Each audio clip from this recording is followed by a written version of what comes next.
ગાંધીનગરનું gift city ખાતે અધિકારીશ્રીઓ, કર્મચારીઓ, આવનાર મુલાકાતીઓ માટે આ વિસ્તારમાં દારૂબંધીનું હટાવવાનું જે કૃત્ય કરી રહ્યું છે તેને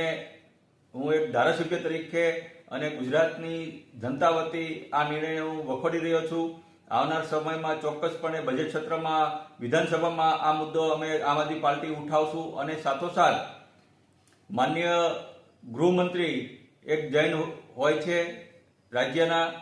અને આપણા દેશના ગૃહમંત્રી પણ એક જૈન છે, ત્યારે આપણા જૈન સમાજ અને આપણા હિન્દુ સમાજમાં દારૂ અને હિંસાને ક્યારેય આપણે પ્રાધાન્ય આપવામાં આવ્યું નથી. ત્યારે આ ગુજરાતની જનતા